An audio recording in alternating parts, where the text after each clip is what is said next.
Every day on this channel, I go through everything Elon said on X in the last 24 hours. And here's how many times Elon posted about each subject today. I'll go through everything he said about each subject before moving on to the next one. And starting with Tesla, we looked at this post yesterday, but let's take another look. Elon said, just had a great design review today with the Tesla AI5 chip design team. This is going to be an epic chip, and AI6 to follow has a shot at being the best by AI chip by far. Switching from doing two chip architectures to one means all our silicon talent is focused on making one incredible chip. No brainer in retrospect. Please join the Tesla Silicon team if you want to work on chips that save lives.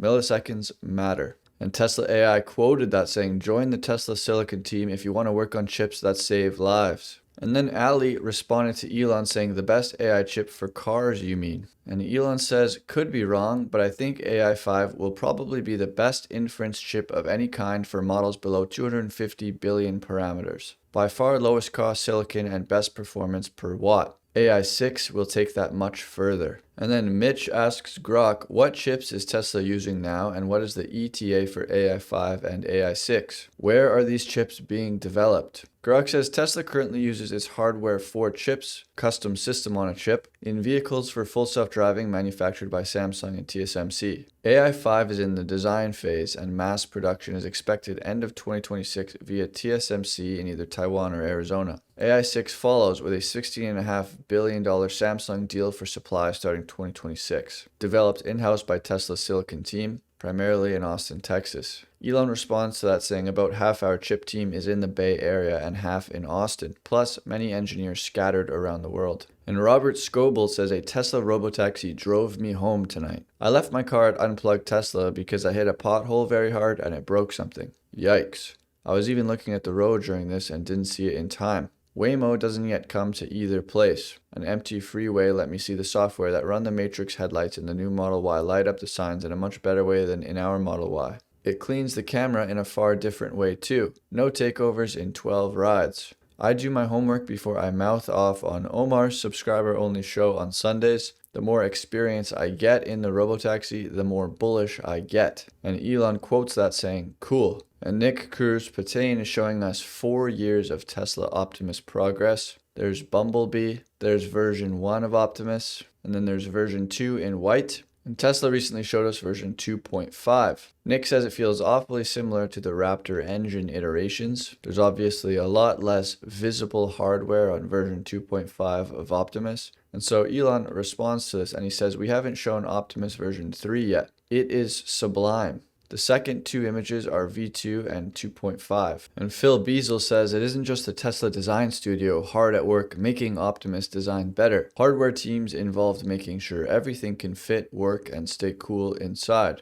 Elon responds to that saying, Optimus is a hard problem in engineering, design, and especially manufacturing. And the US Department of Energy posted that wind and solar energy infrastructure is essentially worthless when it is dark outside and the wind is not blowing. Elon responded to that saying, hello? Quoting a Tesla Megapack project. Readers also added context to this post using community notes saying that batteries allow electricity to be stored and used at a different time than when it is generated. Sawyer then went and posted what Elon had said to the Department of Energy and Elon had a laugh at that one. And it took the world 68 years to reach 1 terawatt of solar and just 2 years to double it. Elon replied to that saying, yeah. And Jesse Pelton responded to this saying, fun fact, demand is higher when the sun is out. Bonus fact, batteries can store energy. And Elon said, exactly. And Tetsuo posted a guide on how to install Klein and use Grok code in Visual Studio Code. And Elon reposted it. He also reposted that Annie can give you the coolest pickup lines. And that XAI just hit 1 trillion tokens this week on Open Router and it's still rising. And OpenAI projected its cash burn this year through 2029 will rise even higher than previously thought, to a total of 115 billion. That's about 80 billion higher than the company previously expected, and Elon said it sounds high. And Paranoid Dream is working on something, showcasing one of her Grok Imagine videos, and Elon responds with a heart. And Tetsuo quoted it saying, incredible things are being built with Grok Imagine. So Elon quoted that saying, not bad. Given that Grok Imagine is still an early beta product, big release coming in a few weeks, probably out of beta by the spring. compelling half-hour episodes, and first good video game next year. And then he reposted Doge Designer saying the exact same thing. And a Grok Imagine video of all the companions. And Nick says Azure cloud hit. Microsoft confirms multiple subsea fiber cuts in the Red Sea, disrupting global internet infrastructure. Azure cloud users are experiencing latency increases, and the Middle East, Asia, and Europe regions experiencing increased disruptions. BaseBef Jezo says there should be a Starlink subnet reserved as emergency wireless backhaul network for cloud providers to alleviate issues that can come up like this. Elon says Starlink orbital laser data backhaul is working well, just confirmed. And China just broke the sky with 11,787 drones. This was a new Guinness World Record. The drones moved together to create glowing shapes like a giant running kid and swirling clouds above tall buildings. It looked more like a Pixar dream than something real. Mario says fireworks could never, and Elon reposted this. And Thor Bjornsson sets the new world deadlift record at 1,124 pounds. And 10 kilograms. Ladies and gentlemen! And Elon says, wow. And protesters flood the streets of DC to protest Trump's federal takeover. Ted Cruz asks, why are the protesters all white? And Elon says, good question. This ex-user says, looking for black people in this video, not finding them. See, in DC, the worst crime is in predominantly black neighborhoods. 41% of the DC population is black. So where are all the black people in this protest? I'll tell you why there are so few. DC's black population is the primary beneficiary of Trump's incredibly effective crackdown on DC crime. These protesters are all white Democrat self-appointed elites who live in crime-free Northwest DC, or the DC suburbs, in their over $2 million homes. White Democrats feel a congenital need to virtue signal, even if it means killing black people. Then they go home in their Lululemon yoga pants, Allbirds loafers, and Subaru Forester, where they open a $200 bottle of wine and celebrate themselves over all the good they did today. Sickening. And Elon quoted that saying, bingo. And in a shocking revelation, Stephen Miller uncovered a massive scandal in DC. The Democratic-led police department has been systematically concealing crime statistics, even classifying homicides as accidents rather than murders. And Elon reposted this. In California, a woman registered her dog and it voted by mail-in ballot. Gunther says, why am I not surprised? And Elon says, cute dog. And a new poll by the Irish newspaper The Liberal suggests that Conor McGregor is on course to win Ireland's presidential election in a landslide. Almost 60% of respondents said they plan to vote for him in next month's election. This would be a huge win for Ireland, and Elon says, good. And Kaizen says it's incoherent to want to ban guns while complaining about fascism. Guns are the defense against fascism, and Elon agrees. Gad Saad says, will the West ever wake up? Will America ever wake up? And Elon says, yes. And this French billionaire says he has 4 databases that will expose the 38 individuals who ran the Biden administration's shadow government.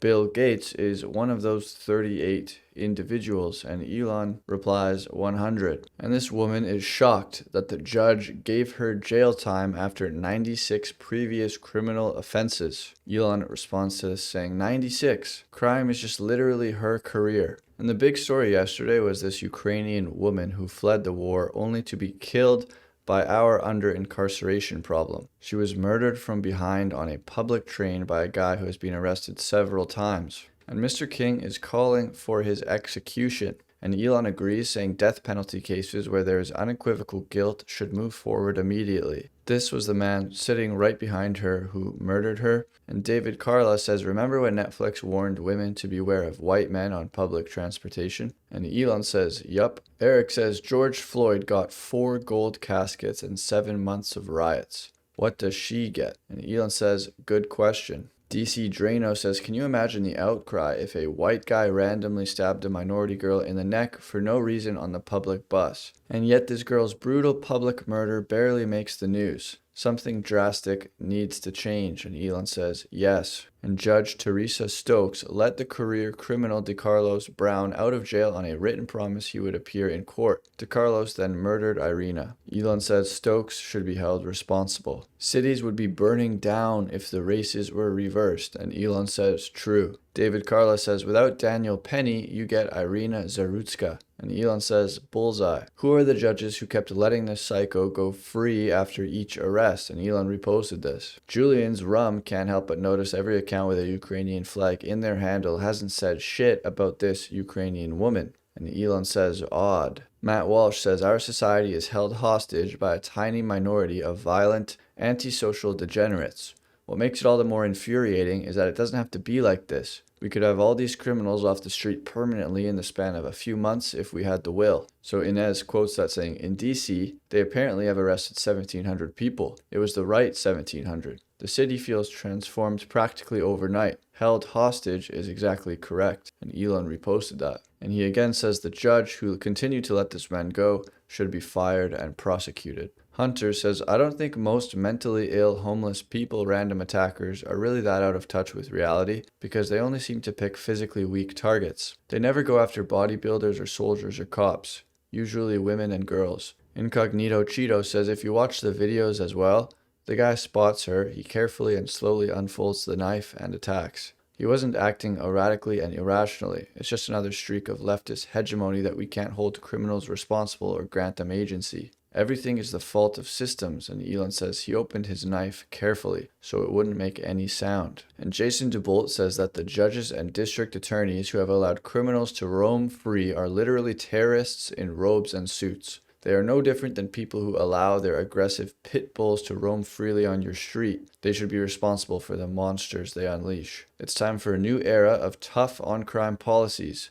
No more cosplaying judges and DAs. We need the real thing. And Elon reposted that. Frank McCormick says, I was a public school teacher in the hood for 11 years, and I know this type of kid. The type that would smack the kid sitting in front of him, tell the teacher, I don't give a f*** when corrected, and ruin an entire year's worth of learning for the entire class. His special education teachers would describe him as actually very smart with a lot of potential, despite him failing every class and scoring a 9 on the ACT. There would be countless meetings with him and his mom, and the social workers, psychologists, and principal would speak in soft voices and nod and smile when the kid told them he wants to be a doctor. They'd design all sorts of ridiculous accommodations that gave him ample room to behave however he wanted and terrorize his teachers and peers with minimal consequences. Teachers would spend the entire class trying to rein in his behavior, and when they called security to remove him, they'd have to evacuate the entire class first. He'd rarely receive any consequences. The principal would reprimand the teachers for not building a relationship with him and accuse them of singling him out because he was black. As a result, they'd give up and his behavior would escalate. If he was really bad, he'd get a timeout in a special room where he'd sit on his phone and tell the supervisor to shut the f*** up if they said anything. Maybe he'd have to partake in a peace circle if he became violent. He'd eventually get socially promoted to his senior year, and there would be a massive effort to get his credits recovered, mostly by pressuring teachers to give him alternative assignments and 50% for the work he didn't do. He'd walk down the graduation stage and everyone would cheer. And he'd probably do something embarrassing like give the finger to the audience. As a young adult, he'd walk the city behaving exactly as he did in school because he'd been socialized to learn there are zero consequences for his behavior. Depending on the city, he'd probably get similar treatment from the cops and public, afraid of creating a public scene that would lead to riots in their city. One day he'd snap and do something like this. And only then would everyone act surprised, as if this wasn't largely in part due to how our public schools negatively socialize and enable the behavior of animals that should be locked up or institutionalized as teenagers. Elon responded to that saying, wow. And of course, footage emerged of this brutal murder, and Darth Powell notes there was zero f***ing news coverage. Elon replied, rage. There were 74,000 AP articles about George Floyd and 0 AP articles about Irina Zarutska. Elon quoted that saying, divide by 0 ratio. There's really 0 stories from any mainstream media outlet. And Elon said, 0. Here's a list of all the news networks who have not covered the Charlotte, North Carolina story, but every single one of them wrote stories on Daniel Penny. Do you get it yet? And Elon reposted this. What is the editorial reasoning by the New York Times here? There's 100 results for Daniel Penny and 0 results for Irina Zarutska. Elon says no one commits narrative crimes like the New York Times. They are the best. Mike Lee says prima facie evidence of antitrust collusion among news media companies. And Elon says true. Kaizen says there's a double standard in how the media covers interracial violence. When the victim is black, it's national news. When the victim is white, it's often ignored. This is called selection bias, and it's creating division. The goal is equality, not to flip inequality. And Elon responded with a bullseye. Elon said, as recent events have shown all too clearly, you can't trust the legacy news at all. They lie relentlessly or simply ignore major stories that don't fit their collectively decided narrative. Wall Street Apes responds saying, Elon should buy a couple of the biggest mainstream media networks and just have them tell the truth. If we had a real Republican Congress, they would restore the Smith-Mundt Act. And Elon said, interesting idea. Zach says X is the platform of truth, and Elon says, yes. He says, on this platform, the people decide the narrative. You hear all sides of an argument. Community Notes corrects everyone, no exceptions. Notes data and code is public source. Grok provides further fact-checking. And Elon says to listen to this podcast to understand the greatest lie ever told. And Peter Sweden says that 17.9% of 15-year-old girls report having been the victim of a sexual crime in Sweden. This is a complete disaster. And the mainstream media is not telling you about it because it doesn't fit their narrative of Sweden being a socialist utopia. And Elon replied to that with an exclamation mark and a question mark. And Steven Pinker accused Elon of costing 20 million lives over the USAID cuts. Elon responded saying Pinker is a liar. Elon says Pinker is lying. I challenge him to provide proof or admit that he lied. And yesterday we were looking at how the Japanese Prime Minister Ishiba wants to import millions of Africans and Kurds to make Japan more tolerant, citing his Christian faith. Elon had more words on the matter today saying if Ishiba pushes forward with this, he will and should be regarded as the greatest criminal in the history of Japan for destroying Japan. Japan is its people, not its land. But then today, Prime Minister Ishiba actually resigned. Elon responded to this saying, good riddance. And Sanae Takaichi is the next contender to replace Ishiba. She is known as a hardline conservative. She opposes same-sex marriage and supports a requirement for couples to share a surname after marriage. She believes that immigration to Japan risks destabilizing Japanese society and argues that Japanese heritage must be protected. Someone replied saying she's actually seen as a center-left figure, no different from Germany's MERS, sadly. And they went on to say that like Germany, there is a growing desire for a change of government in Japan. Elon says Japan needs its version of AFD to grow rapidly to save the nation, and something must be done to reverse the birth rate. And in 1900, white population of the world was 36%. Today it is 8%. Elon said white people are a rapidly diminishing minority of global population. The rabbit hole responded saying most of Europe has fertility rates below replacement levels. Whites will likely represent a shrinking share of the human population. And Elon says, yeah, it's just a fact. And no one seems to care. An entire horde of black boys attacked a defenseless white girl. Being white is the only motive they need, and Elon said, that's insane. Were they prosecuted? Darkseid replied, doubt it, they're all in hoodies. So that's everything that Elon said today. Optimus version 3 he called Sublime. So excited to see what that looks like, and he referred to buying a mainstream media outlet as an interesting idea. I wonder which one he would buy, and a truly horrific story in North Carolina that didn't get any coverage. But as you saw, plenty of coverage on X. And if you guys want early access to these videos or you just want to support the channel, you can do so by joining the channel as a member, and I'll see you guys tomorrow.